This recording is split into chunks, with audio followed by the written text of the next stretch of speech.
हरियाणा के एक छोटे से गांव के अंदर एक लड़का होता है जिसका नाम है योगेश। योगेश जो कि शादी के योग हो गया है और माता पिता उसकी शादी भी करा देते हैं। बेटे की शादी हो गई थी और शादी के बाद योगेश बड़ा ही खुश होता है और सोचने लगता है कि अब मैं भी आदमी बन गया। लेकिन उसे नहीं पता था कि शादी होने के बाद कमाना पड़ता है और जिस काम के लिए वो बहुत ज़्यादा कामचोरी किया करता है।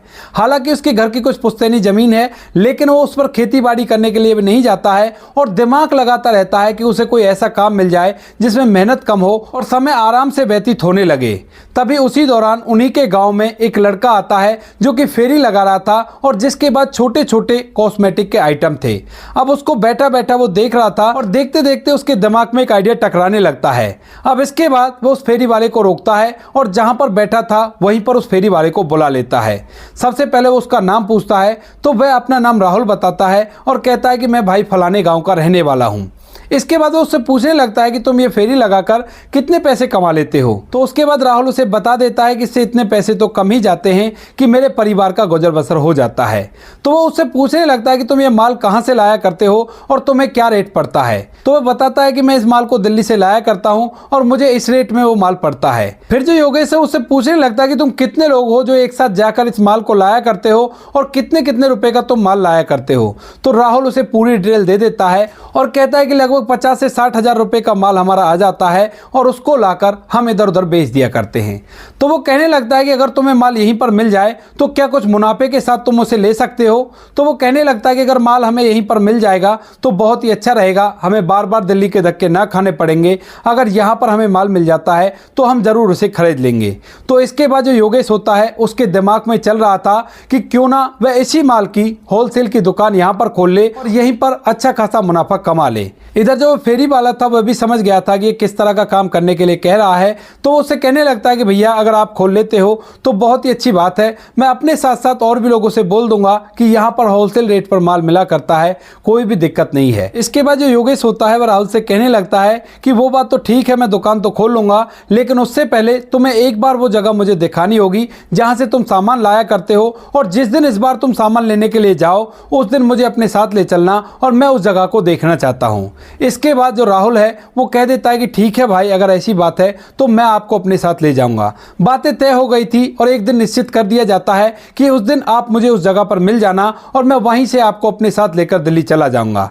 योगेश इस बात को सुनकर पूरी तरह से तैयार हो जाता है और वह इस बारे में अपने घर परिवार से भी बात करता है। कहता है कि इस तरह से एक लड़का आया था और मैं इस तरह का काम करूंगा, अच्छा खासा मुनाफा हो जाएगा और कोई भी दिक्कत नहीं है। ये थोड़ी पुरानी बात है दोस्तों, उस टाइम पर इतने ज्यादा काम धंधे नहीं थे और ना ही ज्यादा कंपटीशन था। तो माता पिता भी सोचने लगते हैं कि अगर बच्चा धंधा करना चाहता है तो कोई भी दिक्कत नहीं है, उसके लिए हम पैसे इकट्ठा कर लेंगे और उसे इस काम को करने दो। माता पिता खुश होते हैं और खुशी खुशी उसको वहां से भेज देते हैं।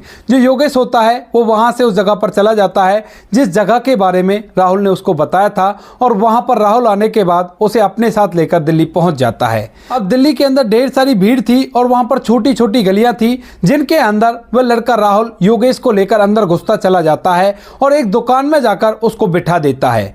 वहां से वह अपने लिए कुछ सामान खरीदता है और सामान खरीदने के बाद योगेश से कह देता है कि देख लो तुम्हें क्या क्या देखना है और क्या चीज की यहां पर जांच पड़ताल करनी है। इसके बाद जो योगेश होता है उस दुकान वाले से सभी चीज के बारे में पूछने लगता है और पूछता है कि ये सामान तुम्हें कितने रुपए का पड़ा है और तुम कहां से लाते हो और मैं इसको खरीदूं होलसेल रेट में तो मुझे कितने का पड़ेगा। वह उससे ऐसी बातें कर रहा था, लेकिन तभी जो लड़का राहुल आया था वह उस दुकान वाले को इशारा करके अपनी तरफ बुलाता है और उसके कान में कुछ कहने लगता है। इस बात को सुनने के बाद योगेश को यह बात बिल्कुल भी अजीब नहीं लगती है, लेकिन जो दुकानदार होता है वहां पर योगेश को बिठाकर कहता है कि मैं अभी आता हूं थोड़ी देर में, तुम दोनों यहीं पर बैठो, थोड़ी देर के लिए दुकान देख लेना। इसके बाद वह दुकानदार वहां से चला जाता है और अपने साथ दो व्यक्तियों को लेकर आता है और वहां पर आने के बाद वह अपने पास से कुछ पैसे निकालकर राहुल को दे देता है और योगेश को वो दो व्यक्ति वहीं पर पकड़ लेते हैं। यानी कि उस व्यक्ति ने योगेश को यहां पर लाकर फंसा दिया था राहुल ने और अब योगेश यहीं पर इनके चंगुल में पूरी तरह से फंस गया है। इसके बाद राहुल तो वहां से निकल आता है और जो योगेश होता है उन व्यक्तियों को देखकर डर गया था और वह इसी वजह से राहुल से कुछ भी नहीं कह पाता है। मन ही मन उसे गालियां दे रहा था लेकिन सामने उससे कुछ भी नहीं कह पाता है।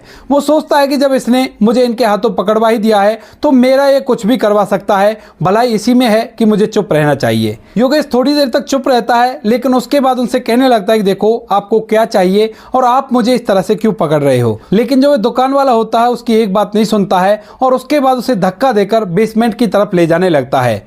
उसी दुकान के अंदर एक बेसमेंट था और बेसमेंट में ले जाकर वो उसे बिठा देता है और वहीं पर एक और आदमी बैठा हुआ था जिसको भी इसी तरह से वहां पर बिठाया गया था। उसके बाद वह व्यक्ति उन लोगों को वार्निंग देता है और कहता है कि यहाँ पर अगर तुम चिल्लाओगे तो भी किसी को पता नहीं चलेगा, क्योंकि यहाँ पर इतनी सारी भीड़ है और कोई भी तुम्हारी मदद करने के लिए यहाँ पर नहीं आएगा। तो इससे अच्छा होगा कि चुपचाप रहो और कोई भी परेशानी खड़ी मत करना। इसके बाद जो वह व्यक्ति होता है वहां से चला जाता है और धीरे धीरे शाम हो जाती है। शाम के समय वह व्यक्ति उनको कुछ पीने के लिए देता है, जिसे पीने के थोड़ी ही देर बाद वो दोनों पूरी तरह से बेहोश हो जाते हैं। अब जैसे वो बेहोश होते हैं और दोबारा से जब वो होश में आते हैं तो वह अपने आप को एक जंगल के बीचों बीच पाते हैं, जहां पर उनको मोटी मोटी जंजीरों से बांधा गया था और वहां पर कुछ गुंडे टाइप के लोग थे जो कि लूटपाट किया करते थे और वह घर कुछ इसी तरह का बना हुआ था। वहां पर वो लोग आते हैं और आने के बाद उनकी जंजीर को इतना बड़ा कर देते हैं कि वो घर का काम करते रहें लेकिन वहां से कहीं दूर तक ना जा सके। यानी कि दोनों को पूरी तरह से वहां पर कैद कर दिया गया था और अब उनसे घर का पूरा काम करवाया जाता है और साथ में उन्हें उन लोगों की पिटाई भी खानी पड़ती है। उस घर के अंदर 4 लड़के थे और 2 बूढ़े माता पिता थे और चारों के चारों लड़के लूटपाट किया करते थे। वो एरिया जंगल के बीच में था तो उन्हें बिल्कुल भी अंदाजा नहीं था कि वो कहां है और कैसे वो यहां से बाहर निकलेंगे। वो अपने आप को पूरी तरह से असहज महसूस करते हैं और इसी को अपनाकर वहां पर रहने लगते हैं। धीरे धीरे कुछ समय बीतता और समय के साथ साथ एक दिन वो व्यक्ति जो होते हैं वो उनमें से एक लड़के को, जो योगेश से दूसरा था, उसको खुला छोड़ देते हैं ये देखने के लिए कि ये भागने की कोशिश करता है या नहीं करता। और जैसे वो लोग उसे खुला छोड़कर इधर उधर होते हैं तो उसी दौरान वो व्यक्ति वहां से भागने लगता है और जैसे वो भागता है तो वो लोग उसे थोड़ा सा भागने के बाद पकड़ लेते हैं और उसको बुरी तरह से पीटते हैं।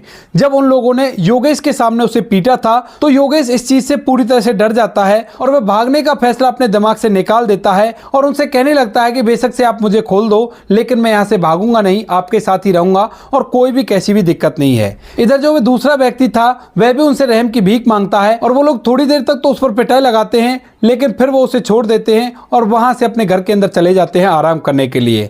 अब दोनों आपस में बातें करते हैं। योगेश उससे बात करता है और पूछता है कि तू कहां से है, तो वह उसे अपनी पूरी कहानी बता देता है। कहता है कि मेरा नाम नीरज है और मैं फलानी जगह का रहने वाला हूं और मुझे भी एक ऐसे व्यक्ति फेरी वाला लेकर आया था और इसी तरह से जिस तरह से तुमको पकड़वाया है मुझे भी उसने पकड़वा दिया और मैं यहाँ पर फंस गया हूँ। इसके बाद वो कहता है कि देखो भागने में कोई फायदा नहीं है, अब यहाँ पर ही हमें रहना पड़ेगा क्योंकि ना तो हमें ये पता है कि ये जगह कौन सी है और ना ही हमें ये अंदाजा है कि ये जंगल कितना बड़ा है और यहाँ से अगर हमने भागने की कोशिश की और जंगल में इधर उधर खो गए तो फिर हम वैसे भी नहीं बच पाएंगे। तो इससे अच्छा है कि इनके साथ रहकर जिए। इसके बाद नीरज भी इस बात के लिए मान जाता है और दोनों के दोनों उनका सहयोग करने लगते हैं। धीरे धीरे वो उनका दिल जीत लेते हैं और जब वो लोग उनका दिल जीत लेते हैं तो उसके बाद वो लोग उन्हें अपने साथ लूटपाट करने के लिए भी ले जाने लगते हैं। वो उनमें से एक जने को अपने साथ ले जाते हैं और दूसरे को घर पर ही छोड़ देते हैं अपने माता पिता की सेवा करने के लिए। एक दिन जब लूटपाट पर योगेश जाता है तो वहां पर जाने के बाद एक साइकिल वाले को वो लूटने लगते हैं जिसके पास 5 रुपए थे और उन 5 रुपए को ले रहे थे और वह साइकिल वाला बुरी तरह से उनके सामने हाथ जोड़ रहा था और कह रहा था कि साहब इन पैसों को मत लो और वह साइकिल वाला उनके सामने गिड़गिड़ाने लगा था। तभी जो योगेश होता है वो उनसे मना करने लगता है, कहता है कि भैया इसे छोड़ दो, ये पढ़ाई गरीब है और इसके पास कुछ भी नहीं है, कोई और आएगा उसे लूट लेते हैं, कोई बड़ी सवारी वाला आएगा उसके पास पैसे भी ज्यादा मिल जाएंगे। इसके बाद वो लोग उसके कहे अनुसार उसे छोड़ देते हैं लेकिन उस दिन शाम तक उनको कोई भी ऐसा शिकार नहीं मिलता है जिसको लूटने के बाद उनकी तसल्ली हो सके। तो जैसे ही शाम होती है तो शाम के समय वो सभी लोग मिलकर योगेश को पिटाई लगाने लगते हैं और कहते हैं कि तेरी वजह से वो निकल गया, अगर तू ऐसा नहीं करता तो वो ही शिकार बन जाता और हम घर चले जाते। दरअसल उन लोगों का रूल था कि अगर एक बार वो लोग घर से बाहर निकलेंगे तो कुछ ना कुछ लूटपाट करके ही वापस घर घुसेंगे। वह योगेश को बहुत बुरी तरह से पीटते हैं। वो उनसे माफी मांगता है और कहता है कि कोई बात नहीं भैया, आगे से नहीं करूंगा और पीट पाट कर वहीं पर छोड़ जाते हैं। योगेश वहीं पर रह गया था और वो लोग वहां से किसी दूसरी जगह पर चले जाते हैं लूटपाट करने के लिए। अब योगेश को जब वो पिटाई लगाकर वहां से चले गए थे तो योगेश सोचने लगता है कि क्यों ना मैं एक बार भाग कर देखूं, जब ये लोग मुझे छोड़कर ही चले गए हैं। तो वह इधर उधर जंगल में घूमने लगता है और उस रास्ते पर भी काफी आगे तक पहुंचता है, लेकिन जितनी आगे वह उस रास्ते पर बढ़ता है जंगल और भी ज्यादा घना होने लगता है और उसे इस बात से बड़ा ही डर लगता है। तो इसके बाद वह वापस से उसी जगह पर आ जाता है और उन लोगों के आने का वेट करता है। जब वह लोग वहां से से लूटपाट करने के बाद वापस आते हैं तो वह उनके पैरों को पकड़ने लगता है और कहता है कि भैया मुझे भी अपने साथ ले चलो, मैं आपको छोड़कर कहाँ जाऊँगा और मुझे आपके साथ ही जाना है। इसके बाद वो लोग थोड़ी देर तक कुछ सोचते हैं और सोचने के बाद उसे अपने साथ ले जाते हैं। घर जाने के बाद वह अपने उस दोस्त जिसका नाम नीरज था उसे पूरी बात बताता है कि इस तरह से मेरे साथ हो गया, लेकिन मैंने उस रास्ते के साइड में जाकर काफ़ी दूर तक देखा था, वहाँ पर घने जंगल के सिवा कुछ भी नहीं है। अगर हम अब चाहें तो भाग तो सकते हैं, लेकिन हमें पता तो है ही नहीं कि हमें कहाँ जाना है, और वैसे भी अगर हम भागने लगे तो ये लोग जल्दी से पता लगाकर हमें वहाँ से ढूंढ निकालेंगे और हम पर पिटाई लगाएंगे। तो वो कहता है कि इसके लिए कुछ ना कुछ मौका चाहिए और जब मौका मिलेगा तो उसी दिन हम अपनी इस घटना को अंजाम देंगे। यही सोचकर वो चुपचाप उनके कहे अनुसार काम करते रहते हैं और धीरे धीरे वो दिन भी आ जाता है जिस दिन उनके पास मौका था कि वो लोग कुछ कर सकते थे। दरअसल आज उनकी रिश्तेदारी में कहीं कोई शादी थी और इस शादी के अंदर वो पूरा परिवार चला गया था और उन लोगों से कहा था कि तुम्हें घर का अच्छी तरह से देखना है, क्योंकि अब तक उन दोनों पर उन्हें पूरी तरह से विश्वास हो गया था। अब जैसे ही वो लोग वहां से निकलते हैं और वहां से जाने के लगभग 15 से 20 मिनट बाद वो दोनों अब तय करते हैं कि अब हमें एक दिशा में भागते जाना है, चाहे जो भी हो जाए, और हमें सुबह होने से पहले किसी जगह पर जरूर पहुंचना है। दरअसल वो रात की शादी थी और रात के समय ही वो लोग वहां से गए थे, क्योंकि उन्हें लग रहा था कि रात के समय में ये लोग कहां जाएंगे। यही सोचकर वो उन्हें अकेला छोड़ गए थे घर के अंदर, घर का काम धंधा देखने के लिए। वो दोनों के दोनों रात के समय में उस घर से चलते हैं और एक सीध में सीधा बढ़ने लगते हैं। पूरी रात भर वो दोनों जितना चाहे उतना भागते हैं। वो चाहते थे कि हम लोग इनकी पकड़ से दूर हो जाएं, फिर चाहे हम कहीं पर भी चले जाएं, कोई भी परेशानी नहीं है।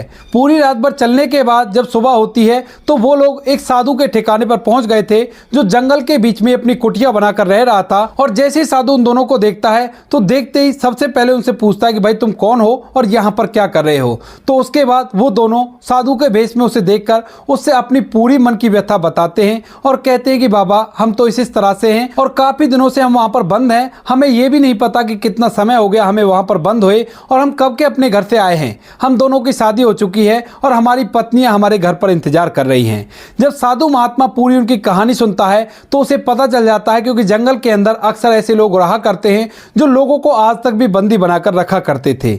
इसके बाद वो साधु उनसे कहता है कि ठीक है, अगर तुम्हें यहाँ से निकलना है तो तुम्हें अपना भेष बदलना पड़ेगा और साधु का चोला ओढ़कर तुम यहाँ से निकल सकते हो। साधु के पास एक उस्तरा था, उस उस्तरे से उनकी दाढ़ी मूछ काटता है और साथ में सर के बाल भी काटता है। उसके पास अपने कुछ जोड़ी लत्ते थे, उनको उन्हें पहना देता है और साथ में माला भी दे देता है। कहता है कि अब ये बाना तुम्हारा ऐसा हो गया है कि इससे अब तुम किसी की भी पहचान में नहीं आओगे। साधु महात्मा के ढीले ढीले कपड़े, माथे पर तिलक, गले में माला और उस भेष में वो पूरी तरह से एक साधु लग रहे थे। और इसके बाद वह साधु उन्हें रास्ता बता देता है कि यहाँ से तुम इतनी दूर चलोगे तो तुम्हें उस जगह पर बस स्टैंड मिल जाएगा फलानी जगह का, और वहां से तुम अपनी जगह के लिए जा सकते हो। तो वो लोग वहां से उस जगह पर पहुंच जाते हैं और वहां से अपने एरिया के लिए बस पकड़ने लगते हैं। लगातार 2 से 3 दिन तक वो सफर करते हैं और सफर करने के बाद वह अपने एरिया में आए थे। 2-3 दिन सफर के बाद जब अपने एरिया में आ जाते हैं तो उन्हें लगने लगता है कि हाँ ये अब हमारा एरिया है और अब हमें कोई भी दिक्कत नहीं है। उसके बाद वो चैन की सांस लेते हैं और दोनों अपने अपने घर निकल जाते हैं। दूसरा व्यक्ति जिसका नाम नीरज था वह उत्तर प्रदेश का रहने वाला था और ये जो योगेश था ये हरियाणा का रहने वाला था। दोनों जैसे ही अपने घर जाते हैं तो घर वाले अब तक इनके आने की राह छोड़ चुके थे और उन्हें नहीं लगता था कि उनके बच्चे वापस लौटेंगे। लेकिन जैसे ही ये लोग अपने घर पहुंचते हैं तो माँ बाप एकदम से देखते ही इन्हें खुश हो जाते हैं और इनके गले लिपटकर फूट फूट कर रोने लगते हैं। योगेश की जो पत्नी होती है, जिसकी अभी अभी शादी हुई थी लेकिन उसके बाद से योगेश गायब हो गया था, वह भी अपने पति के गले लिपटकर फूट फूट कर रोने लगती है और कहती है कि तुम कहां चले गए थे और कहां पर थे तुम इतने दिनों तक। दरअसल योगेश को, नीरज को यहां से गायब हुए लगभग 2 साल हो गए थे और 2 साल के बीच में योगेश के माता पिता ने और नीरज के माता पिता ने सभी जगह जाकर अपने बच्चों को ढूंढने की कोशिश की थी, लेकिन उनका कोई भी अता पता नहीं था। इसके बाद योगेश अपनी पूरी कहानी अपने माता पिता को बताता है और कहने लगता है कि मैं दोबारा से जाकर उन लोगों को सजा देना चाहता हूं, क्योंकि उन लोगों ने हमारे साथ बहुत ही अत्याचार किया है। इसके बाद योगेश के पिता कहने लगते हैं कि बेटा क्या तुम उस दुकान को ढूंढ लोगे जिस दुकान में तुम्हें पहली बार बंदी बनाकर रखा गया था, या फिर उस घर को ढूंढ लोगे जो घर तुमने वहां पर देखा था। इसके बाद जब योगेश अपने दिमाग पर जोर डालता है तो वो कहने लगता है कि नहीं पिताजी, मेरे ख्याल से मैं उन जगहों को नहीं याद कर पाऊंगा, क्योंकि जंगल में इतने दिनों रहने के बाद वे पूरी तरह से सब कुछ भूल चुके थे। जैसे तैसे करके उन्हें अपने माता पिता के चेहरे याद थे और अपने गांव के नाम और घर के नाम याद थे। इसके बाद योगेश के पिता उससे कहने लगते हैं कि बेटा अब तुम्हें कहीं भी जाने की की जरूरत नहीं है, अपनी घर की खेती बाड़ी संभालो और घर पर ही रहो। योगेश अपने घर पर रहता है। इधर जो लड़का नीरज था वह भी अपने घर पर रहता है और इसके बाद जब कभी नीरज के घर पर कोई फंक्शन हुआ करता है या योगेश के घर पर कोई फंक्शन हुआ करता है तो दोनों एक दूसरे के घर तक आया जाया करते हैं। तो दोस्तों ये थी आज की कहानी, जहां पर एक लड़का अपने घर से गायब हो जाता है। वो व्यापार करने के लिए गया था लेकिन खुद का ही उसका व्यापार बन गया। आप क्या कहना चाहते हो इस कहानी के बारे में? आपकी जो भी राय कमेंट सेक्शन में लिख सकते हो, लोगों के साथ शेयर कर सकते हो। वीडियो अगर अच्छी लगी हो तो वीडियो को लाइक और चैनल को सब्सक्राइब जरूर करें ताकि हमें थोड़ा सा हौसला मिले आप लोगों के लिए ऐसे अच्छे वीडियो बनाने के लिए। इन कहानियों को सुनाने का उद्देश्य किसी को परेशान करना बिल्कुल भी नहीं है। यह कहानी आपको इसलिए सुनाई जाती है ताकि आप लोग इन कहानियों में से कुछ ना कुछ सीख सको और अपने जीवन में उस चीज़ को अप्लाई कर सको। मिलते हैं किसी नेक्स्ट वीडियो में नए टॉपिक के साथ। तब तक के लिए जय हिंद, जय भारत, जय हिंदुस्तान।